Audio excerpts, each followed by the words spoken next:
The Telegraph. The Telegraph. Podcasts.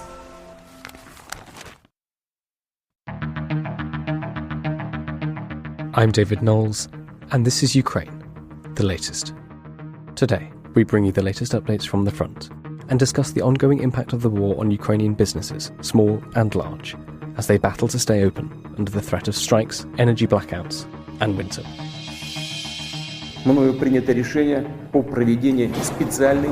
This hideous and barbaric venture of Vladimir Putin must end in failure. Putin's war in Ukraine has destabilized energy markets the world over. Nobody's going to break us. We're strong. We're Ukrainians. Every weekday afternoon, we sit down with leading journalists from the Telegraph's London newsroom and our teams reporting on the ground to bring you the latest news and analysis on the war in Ukraine. It's Wednesday, the 1st of December, day 281. And today, I'm joined by our Associate Editor Dominic Nicholls and, from the Transatlantic Dialogue Centre based in Kyiv, analyst Alina Hobenko and Programmes Coordinator Darina Sidorenko. Dom Nicholls, can I start with you? What's the latest from Ukraine? Well, hi, David. Hi, everybody. It's been mainly artillery in the last 24 hours. So in the central region around Donetsk, there's been a lot of shelling in that area. Also in the city of Kherson to the south that Russia left a couple of weeks ago, crossed the river and pulled out. Kherson's lost its power. Heavy shelling overnight, the regional governor said this morning, and Kherson is now, for weeks now, has been without running water, electricity. Partly gained its electricity again last week, but we think that is now off. So Ukrainian forces and government officials been trying to get civilians out of the city. I think that effort is continuing and looks like it needs to continue because Russia, as they can do nothing else, they are continuing to bombard it from across the river. Elsewhere, Antony Blinken, US Secretary of State, he's been speaking at the NATO Foreign Ministers Summit, and he said that as Ukraine, this is a quote from him, as Ukraine continues to seize the momentum on the battlefield, President Putin has focused his ire and fire on the Ukrainian civilian population. So Mr. Blinken says that 1/3 of Ukraine's energy system has been destroyed over the last few weeks. And he says heat, water and electricity for children, the elderly and the sick, these are now Putin's new targets. He describes this as barbaric. So making the right noises in the right place, that momentum needs to continue, I feel. And the momentum does continue to a certain extent. Narendra Modi, Prime Minister of India, he's writing today in the Telegraph. You can have a look at it. Online. He's about to take over as presidency of the G20. So he's talking about the humanitarian crises that are being thrown up in the world. He doesn't name Russia, but I think it's fairly obvious what he's talking about. He's saying, quote, "Our era need not be one of war. Indeed, it must not be one." So there you go. I think it's fairly clear what he's talking about. You'll remember a few weeks ago, back in September, there was the meeting in Uzbekistan where he was seen to distance himself somewhat from Putin. At the time, he said that now is not the time for war, and that was a fairly mild statement, but actually quite significant, bearing in mind the position India is in, that is trying to find its way between Russia, with whom it has a great sort of business relationship, particularly on the defence side, and the West. And India is obviously a major regional power, major world power. So interesting that Mr. Modi made those statements back in September, and he's backing it up today, as he's about to take on the presidency of the G20. So interesting moves on the diplomatic front. Just one other thing I will mention before I go of note. I thought this was interesting. How much. What does this mean? I'll be interested in your thoughts, everyone, on this. But the Pentagon, US Defense Department, has awarded Raytheon Technology, big arms manufacturer, a $1.2 billion contract for 6 NASAMS, the very good surface-to-air missile systems, National Advanced Surface-to-Air Missile System, I think, but 6 NASAMS for Ukraine. So interesting that this contract has been laid for new systems for Ukraine, with the work estimated to be completed in November 2025. So, I mean, that's a fairly bold statement, I think, by the Pentagon, that they see Ukraine surviving and thriving this war, and that not only will they continue to be there in 2025, that Russia will not have won the war and subjugated the country, but also that so in a little over 2 years' time, in fact, sorry, a little under 2 years' time, do my maths, now Ukraine will have 6 of the world's best surface-to-air missile air defense systems. So I think that's quite a bold statement there by the Pentagon. It shows that they are taking the long view. As I've said many times before, the tactical, as in the short-term efforts right now for weapons and aid and electricity and political support is all good and needs to continue. But I have been hoping, you would have heard me say of late, I've been hoping that there have been some more statements of a longer term, a more enduring nature from our leaders. I thought there was a good start by Rishi Sunak, the Prime Minister of Britain, the other day, talking the long-term support for Ukraine when he was in Kyiv, actually meeting President Zelensky. And now this is this announcement today, backed up by the statements by Antony Blinken at NATO. I think it's just interesting that it's now the diplomatic front is throwing its gaze out and talking about the future and talking about well, if not a post-Putin future, but then a post-war future with a sovereign, independent, economically viable Ukraine state still in existence. So, I thought that was an interesting one, but maybe I'm reading too much into it. I don't know if I am, but I'd be willing to take any views on that. And I need to take a little breather there. Well, thanks very much for that, Dom. And thank you, Dom, for racing to the office. You've just got back from a trip to Italy with the Defence Secretary. So do tell us a little bit about that later if you'd like. Dom, I know you've got further notes on a big RUSI report which has come out in the last few days, which is absolutely fascinating. But I'd like to, at this point, bring in our guests, Alina and Darina, analyst Alina Horbenko and programmes coordinator Darina Sidorenko from the Transatlantic Dialogue Centre. Thank you both of you so much for joining us. Before we talk about your paper on business and the economy in Ukraine and how it's been affected by the recent strikes and the war and the invasion, could you tell us just a little bit about yourselves? Where are you from? And tell us a little bit about your life prior to and then after the full-scale invasion in February 2022. Hello, David and Dominic. A really big honor to be here with you. Well, my name is Darina Sidorenko. Hello, everybody. And before the war, I was an ordinary young adult woman living in Kyiv, living and working here. I was working in one of the embassies here with press and information. And when the war started, I've just got some refugee experience, and when I came back, I've joined the TDC team here, where I assist assist our teams in different assignments they have and try to coordinate them between each other. That's what I do. And Alina, what about you? Hello everyone. Thank you for your invitation. I'm really glad to be here right now. I'm an analyst at Transatlantic Dialogue Center, and I live in Kyiv, Ukraine's capital. So I experienced the full-scale invasion from its very beginning to a large extent. So I still remember the first day of invasion when I heard my relatives talking on the phone with my mom, and it was the moment when I understood something was going wrong, like who calls so early at 6 a.m.? And before the full-scale invasion, all my thoughts were around minor stuff, like studying, as I'm still a student, and I had a lot of ideas and plans to be accomplished in this new 2022, as we call it. But when my purposes in life made a U-turn, my priorities shifted completely, like life became priority. And the first question which now comes to my mind in the morning is like, what happened during the night?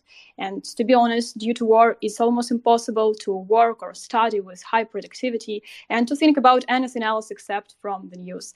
But with the escalation, I started to consider how can I assist my country. So I commenced writing different pieces like that about Ukrainian business in conditions of blackouts, so the world can understand what's going on now in Ukraine. Well, thank you very much, Alina and Darina, for that. Well, let's start. Can you summarise for us the impact of the invasion on the Ukrainian economy and Ukrainian business? Alina, why didn't you take this? Yeah, of course. So invasion deeply undermined Ukrainian economy. It's true. Our businesses were affected due to the occupation of certain territories of large enterprises like Zaporizhia, Donetsk region are great examples of this. The destruction of infrastructure, disruption of technological supply chains, the labor force outflow, and many other things. And before the October shelling, the drop in GDP was about 30%. However, since October, Russia has been carrying out extremely massive attacks on our energy infrastructure. So Ukraine's GDP drop would be even higher, like 39%. Yeah, and while doing my research, I came across some interesting figures. Like on October 10th, the first day of mass attacks on the infrastructure, the income of Ukrainian establishments fell by 22%, and in Kiev, in the capital, by 27% compared to the same day of the previous week. And according to European Business Association, which is the largest business community in Ukraine, and which encompasses about 1,000 Ukrainian and international companies, so they reported that 47 of their companies were affected due to the war, and the total loss as of 21st of October was more than 437.5 million euros. Well, those are some quite astounding numbers. Thank you, Alina. Darina, can I turn to you? How has your working life changed and been impacted? How have you been forced to change what you do in your everyday? Well, I'm one of the lucky ones whose office is evading auditors due to its very special location. We are standing just amidst the government institutions in the government district, so for sure we do not have auditors at all, just as all like critical things are very close to us. Nevertheless, my home, for example, is not in such part of the city, so I just stay longer hours on my job. I'm in office for like 10 hours a day, for example, just because I know that when I come home, I will lose either signal connection, like mobile connection is going to be out, and I'm going to be cut off of the world. So that is the main change in my curriculum. I would also say that I think less about my leisure. My entertainment is out of question currently, just because even if I have a little bit of time, I am thinking whether this place works at all. Does it have generator? And it is, for example, in other part of the city, and I do not want to go there and spend so much time out, like just commuting, for example. So for sure, the main change is on the hours. Thanks, Darina. Alina, have you experienced the same sort of thing? Anything to add to that? Yeah, of course I can add. So when we're talking about water that was switched off previous week, so our office and my colleagues in particular had to collect snow, so we would have water for technical purposes. So really the situation is really catastrophic. Thanks, Alina and Darina. Can I ask, so you've given us some, as I said, some astounding numbers about the drop in GDP, the drop in intake of the money on the first day of the strikes in October. Could you talk us through how companies have been responding to these strikes and also the impending winter? Well, sorry, not even impending, the winter that's now arrived. Yeah, of course. So Ukrainian enterprises were forced to shift their operation and working life of their employees. Like, according to that European Business Association, 44 of their numbers are now working in full, while just in July, the percentage of working fully was much higher, like 50%. So a clear decrease in business activity and change of employment structure are observed. And what's interesting, almost a third of Ukrainian businesses have closed their part of their offices, trade points or departments, and almost a quarter have turned their offline activities into online mode. And yet the businesses understand that coming winter challenges are really terrifying. Thus, companies are preparing for supply interruptions of water, of gas, electricity, and of course for problems with communication and internet connections. Darina, would you like to add anything to that? Well, in general, I would say that companies they are gonna adapt more, and they are searching ways for that, especially those that rely on electricity the most, like IT companies. They are just not trying only to bring generators. The most forward-looking did that before, but they try to relocate their offices massively, especially those that have resources for that. We have those examples of the whole offices just going to Lviv, going to mountains. Something you've both mentioned a lot of numbers here. So can we talk a little bit about the finance and so as well as work plans, practical measures? What financial measures have Ukrainian businesses been forced to take at this time? Yeah, of course. So the Ukrainian businesses have significantly increased financial reserves since March, for example. So it was some kind of a strategy to preserve our business activity. So although the number of companies lacking that financial reserves also increased, so now it's up to 5% in October compared to just 2% in July. Our business is trying to elaborate any kind of strategies so that employees will be here with us and not just go away. But unfortunately, a lot of strategies are not adapting enough. So the situation is now worsening. But nevertheless, we hope that the situation will improve as for example, in November, the business activity became to grow up compared to October. Something you wrote in your excellent piece on Ukrainian business. I'm just going to quote from it quickly. It's quite a long quote, so bear with me. Open quote. Generally, business income is highly dependent on air alarms and electricity. Therefore, the scheme is simple. The further the business is located from the front line and critical infrastructure facilities, the better. That's why, for example, the revenue of Lviv or Dnipro cafes suffered less during the autumn shelling than those of Kyiv. Can you talk us through how businesses are dealing with that proximity to the front? Relocation, adaptation. Alina, do you want to take this, and we'll just try and bring in Darina afterwards? No, I can try. I can answer this question, of course. So mostly such businesses are relocating. Yeah, it's true, unfortunately. And as I said, some of them have closed their offices in some extremely dangerous areas. But fortunately, they constantly keep abreast. So when Kherson was liberated, Ukrainian supermarket networks rushed immediately to reopen their spots. Like there was even a viral video spread among social media where a supermarket truck was entering Kherson just an hour after the news about its liberation was published. And meanwhile, some frontline businesses are moving their operation to the basement if they have such an opportunity, of course. Like basement is some kind of shelter as it is in the ground and do not have any windows. So loft cafes have become even more popular than ever before. And what's more, small shops on the frontline villages where Ukrainian troops are located are now thriving. Like the owners say they have never seen before so many people. And there are some really eye-catching examples of this. I mean, you talk to us a little bit about the sort of special salad dinners that restaurants are putting on their menus, and also a little bit about how candlelight is becoming normal for dining. Can you talk us through some more case studies from how individual businesses are adapting?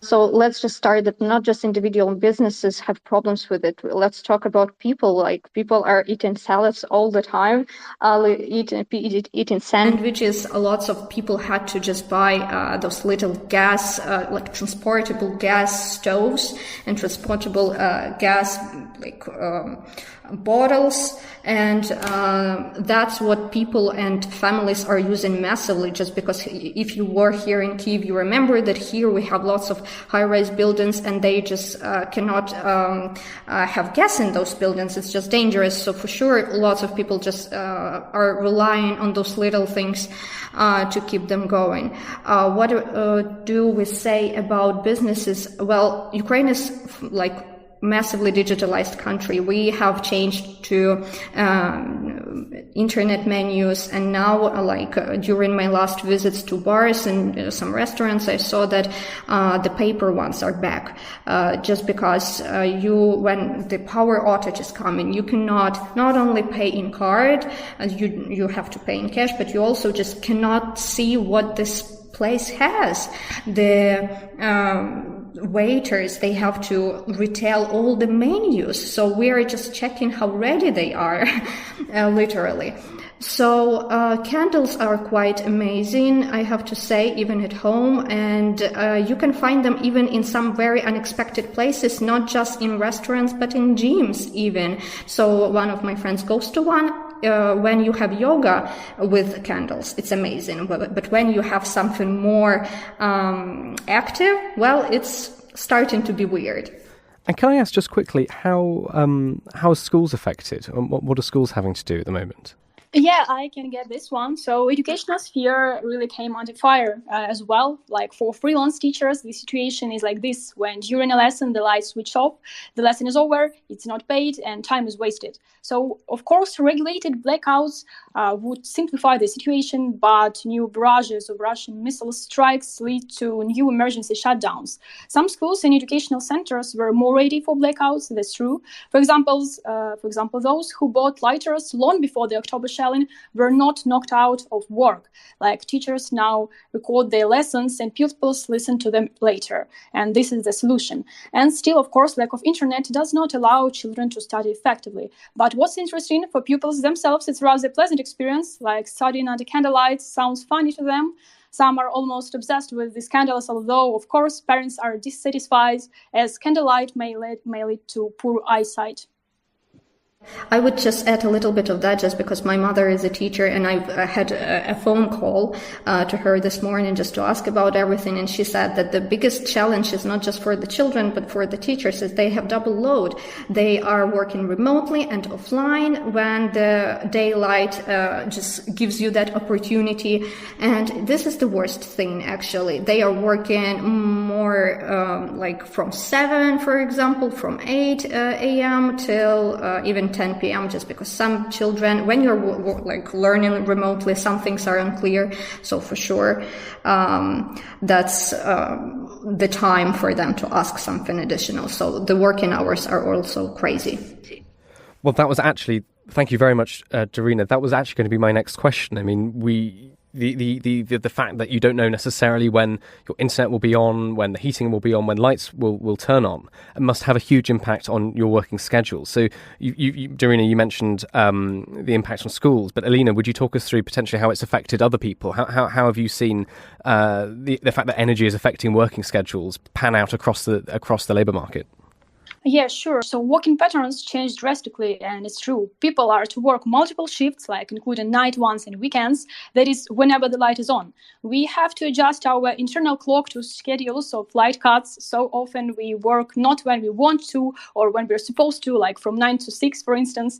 No, we have to work when we physically can. So when we have the light and electricity. And this often leads to lower salaries as we count that the light goes out 2 or 3 times for 4 hours, and that is about 2 or 4 working hours per day. And workers have to find a place with internet so that not to lose their money. Well, just one more question from me. I know Dom has been listening to all of this and has some questions as well, if you don't mind at all. My final question is, there was a line in your report that really stood out, I thought, and it's such an obvious point, but one I don't think is often considered sometimes.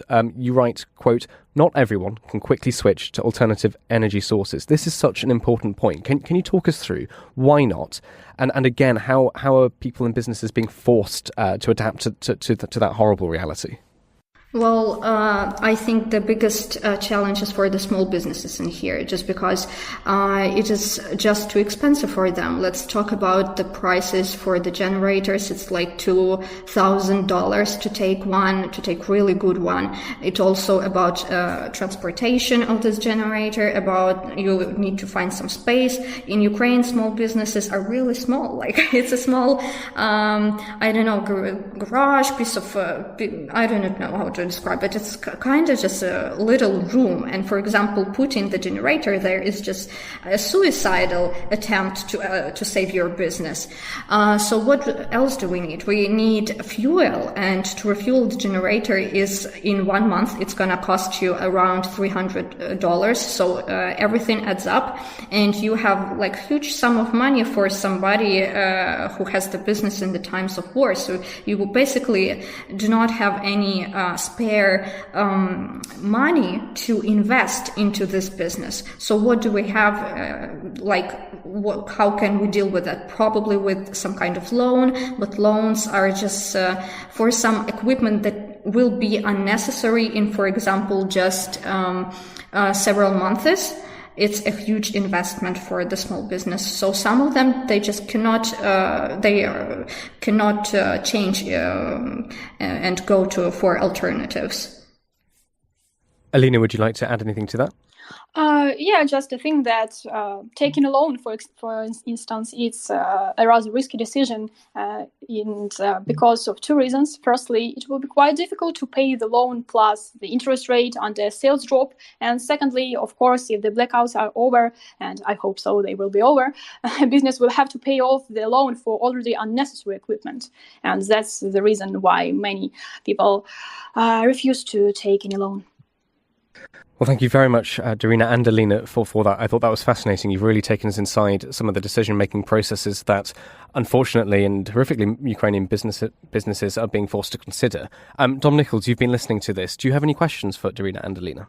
I do. Alina, Dasha, hi. Lovely to speak to you. Dasha, lovely to speak to you again. And please, I hope you're somewhere safe. I hope the in and outs on your internet connection aren't because of the airstrikes that the air raid you're under at the moment.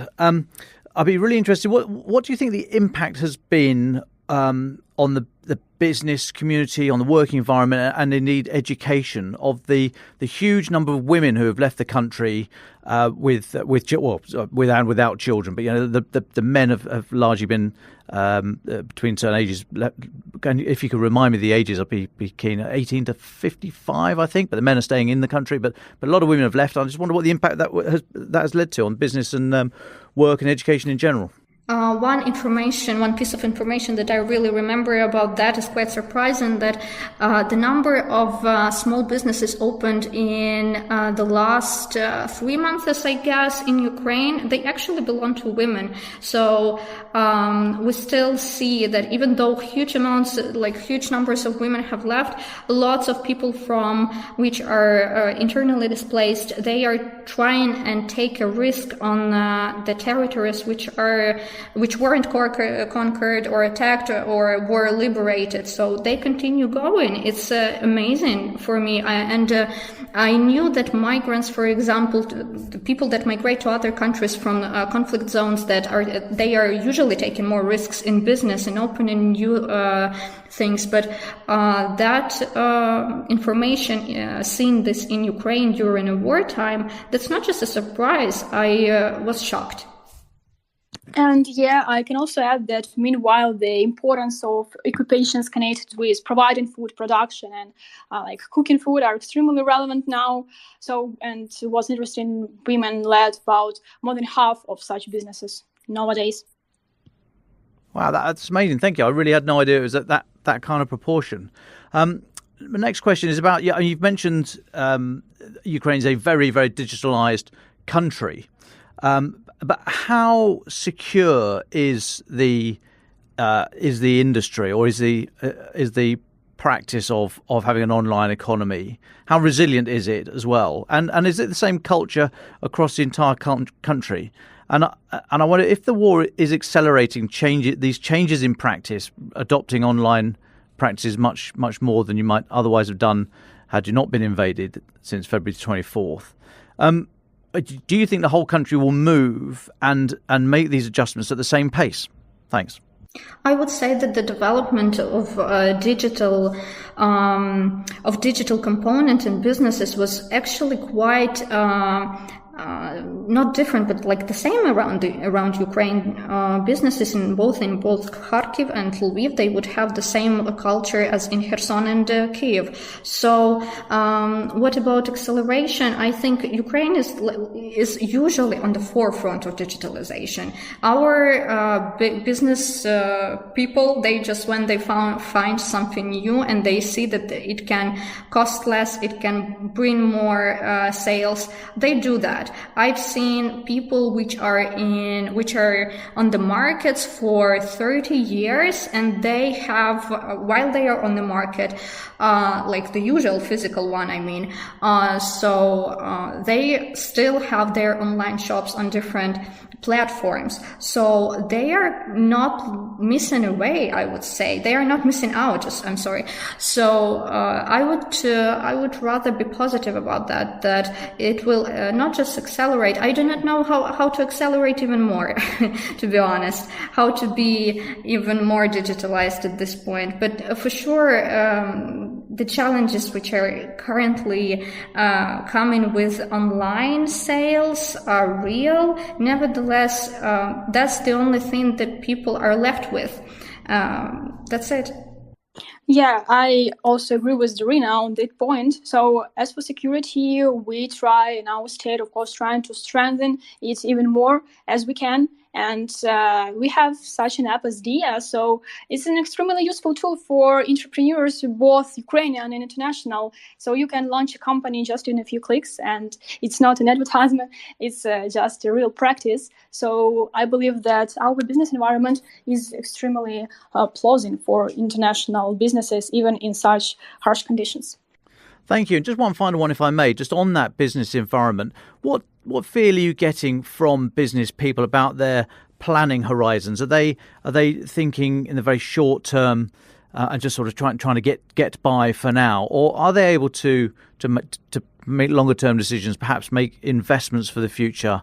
I mentioned at the start about how the US has just laid that contract with Raytheon out to 2025, so they're starting to take a much longer view. Are you experiencing that amongst the business fraternity inside Ukraine? I would say that small businesses are kind of how I will get by, just because the investments that are going with the generators and so on are already huge. But about the big businesses, I feel that it's a kind of strategy after all. So they are thinking about the future a lot and how to keep up. As people here, they are intending to work even more. Like nobody is I would say nobody is complaining. It was surprising for me when I was in a little bit depressive mental state just because of the outages, just because I understood how big the outages are. The whole country was out of electricity. So, but when I was in the subway and huge amounts of people were near, we are ready. I mean, they do not have to, but they are ready. What about the people whose salaries depend on that? 100%. Maybe Alina has something to add. Yeah, so they were ready for these conditions. Of course, they hope that it would be a much better situation. But nevertheless, when we ask them whether they're going to leave or to flee in a few days, in the near future, they just refused very categorically. So they said that they understood that from the very beginning, this war was going to be not a quick one, and we need to win no matter what. And they understood that they would have to adapt, no by any means, like by buying generators, even very high prices. That's okay. So they understood, and they keep investing. Especially, large businesses, of course. But for small businesses, it's a tough decision. And it's true that some small businesses just broke.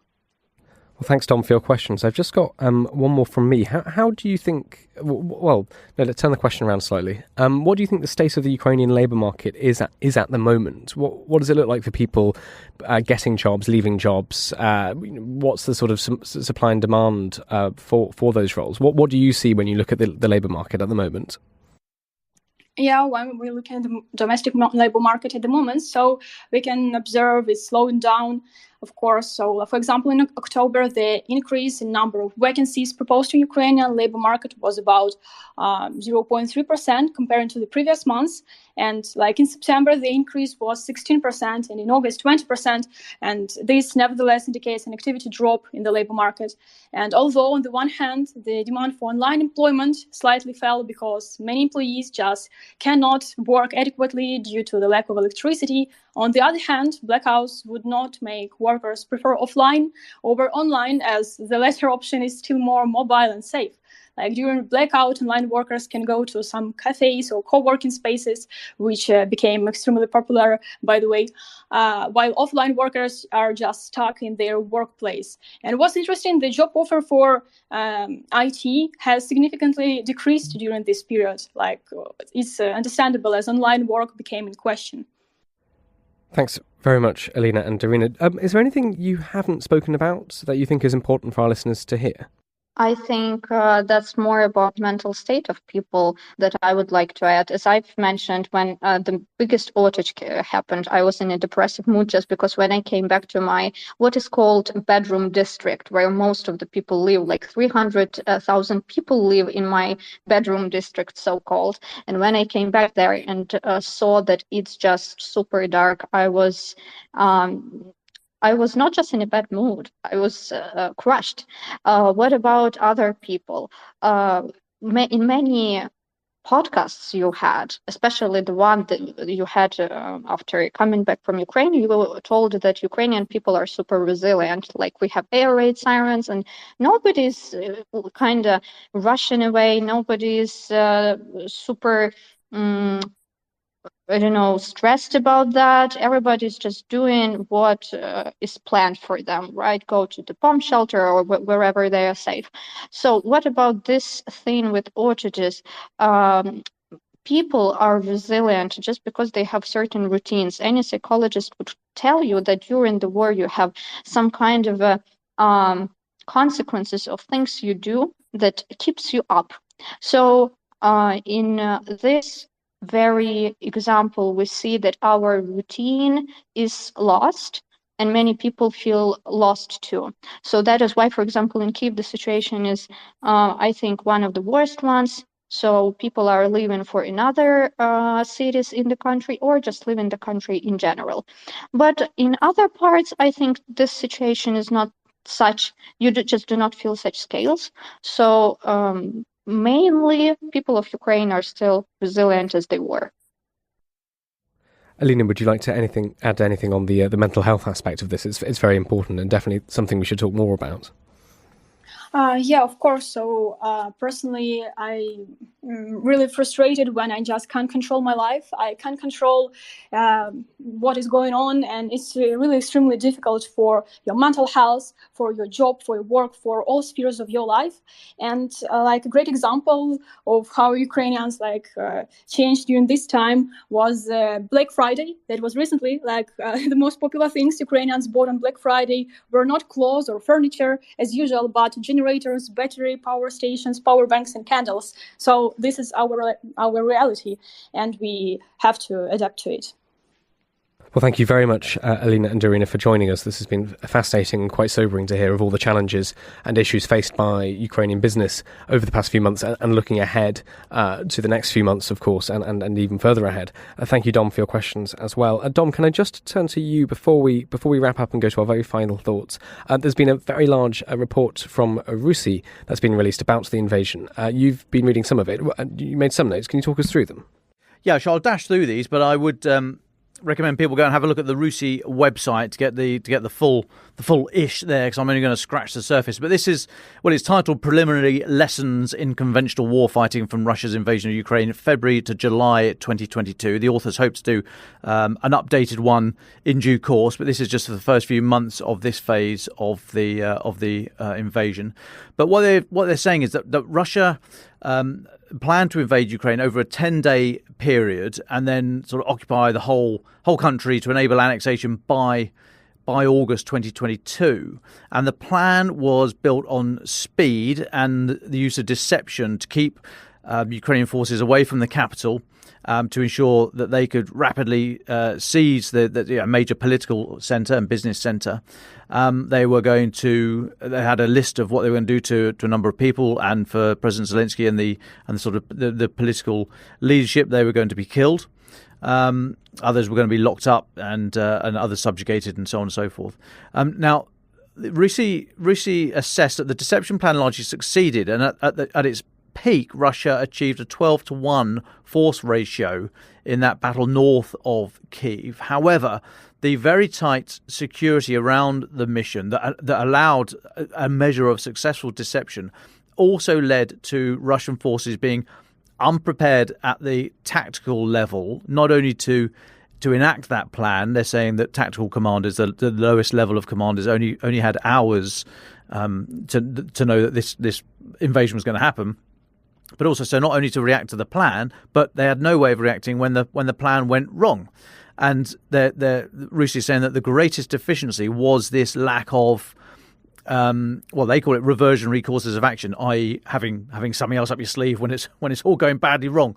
And as a result, when speed didn't work, Russian forces had to go static because they didn't know what to do. And then the Ukrainian forces were mobilized or increased their rate of mobilization and managed to hang on, basically, is what they're saying, in the first few days, and then start to push on. Now, they're saying that despite all this, Russia then, as we know, sort of refocused on the Donbass, and Ukrainian ammunition supply had been very seriously depleted. And it was the determination rather than the capability of Ukrainian troops that enabled them to hang on. That's Russia's assessment, because the ammunition stocks were so low. However, they're saying that from April, the West became Ukraine's strategic depth, and the supply of long-range artillery and missile systems like the multiple launch rocket systems, HIMARS, etc., increasingly brought Russian logistics under threat, and then sort of shifted that initiative. Although it was never, this as we remember, this took weeks, and they're saying that Russian weapon systems were effective, as in they largely worked, even though we think their equipment maintenance is quite poor. Most things worked as they should do. Now, where they were targeted, where they were aimed, that's as we've discussed many times, that was horrific and mostly aimed at the civilian population. But the munitions worked, and the units that had a higher experience did better, even though there are, as we know, huge deficiencies in training. But Russia is saying there is a culture of reinforcing failure in the Russian military unless orders are changed at the higher levels. We know that they don't trust their subordinate commanders, and unless the big guy at the top changes his mind, then they're going to stick with that plan, even if it's not working. And therefore, they're saying Russians are culturally vulnerable to deception because they lack the ability to rapidly take in different pieces of information, especially if that information is changing. And they're also culturally averse to providing those decision makers, who are generally quite far up the chain, with the wider context, again, especially in a highly fluid environment where that context is changing, in order for them to exercise their judgment. So it just incentivizes a dishonest reporting culture, i.e. they're just saying everything's going fine and they're making fantastic advances when it's clearly not. So they can't, even though the whole system is slowed down by having to push decisions upwards, they don't have the right information upon which to base decisions in the first place. They go on to say that Russia's capabilities and formations were prone to fratricide, i.e. blanking each other out. So electronic warfare systems and other capabilities were rarely sort of worked together. So sometimes literally they were working on the same radio frequency and blanking each other out. Processes for identifying friend from foe. Remember, a lot of the equipment, Air Force and ground equipment, was the same as former Soviet equipment. So you need some way of telling who's who. We see it on the soldiers. They wear the different coloured tape and what have you around their arms and legs and the top of their helmet. So the same sort of thing just wasn't happening. And these there were no control measures in place to make sure that they were not attacking their own people. So what that meant was that even though they had a lot of stuff and a lot of different bits and pieces and a lot of capabilities, where these should have been magnifying, the sum should have been greater than the whole should have been greater than the sum of the parts. It actually it degraded them because they were attacking each other, or attacking themselves across many of the natures of equipment that they were using. So the lessons, very quickly, just to finish off, they're saying there's a number of lessons here. Firstly, there is no sanctuary in modern warfare. They're saying you have to assume that the enemy can strike anywhere at any time, and survivability depends on dispersal. So dispersing ammunition stocks, dispersing your headquarters, maintenance areas, aircraft, etc., etc. Now, they're saying Ukraine successfully managed to survive Russia's initial wave of strikes by spreading out its air defences, its aircraft, its weapons and what have you. And therefore, they're assessing that Russia engaged 75% of static defence sites in the first 48 hours of the war, many of those areas were empty. They also make the point, Russia makes the point, that warfighting needs a massive initial stockpile of weapons and personnel, and then significant slack capacity, industrial capacity and reserves elsewhere to keep going. And the final point is talking about drones or uncrewed aerial systems, to give them the title they use. They're now saying that they are essential across all areas, basically, at every level and every area of military activity. However, a military commander must assume that a very high percentage, I mean, they put a figure of 90%, which I think is extremely high, of these drones are going to be lost because they can't maneuver really. They can't sort of get out of the way. If you can see them, they can, which is why older systems such as the German Gepard, which just chucks a huge amount of lead into the sky very, very quickly, is able to shoot these things down. So they are cheap and they are very capable, but you need them in huge numbers, because you are going to lose huge numbers. So they're just some initial lessons from the first few months of this phase of the war. I would recommend anyone to go and have a look at Rus's website to read the whole paper. It's a biggie, but it is worth it. And as I said, they are going to update this. They're going to continue to update it for as long as need be. And the next period, sort of from July up to Christmas, should be coming out in the spring. But no, very good paper. Well, thank you very much, Dom, for running us through some of the key highlights that you've seen in the Rusi paper. I think, unfortunately, we're coming to the end of our time together today. So, Darina and Alina, can I just come to you both just for your final thoughts? What will you be thinking of and considering over the next few days and weeks? And what would you want our listeners to be thinking about from everything you've said to us today? Well, first of all, thanks a lot for inviting us today. What we want everyone to know is that we're living every day in waiting. Our government says we shouldn't, but lots of thoughts about possible strikes and challenges. Well, Russian government promised that. We believe them, at least in some way. So that's what we feel, what we live with currently. And I just want everybody to remember that Ukraine needs your assistance. Choose somebody you want to help, and that would be an amazing job you've done for this 2022.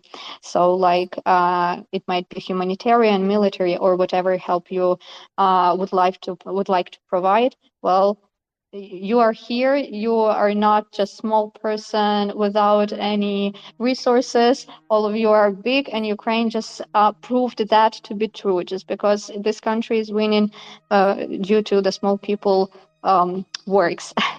Thanks on that, and that's it from me.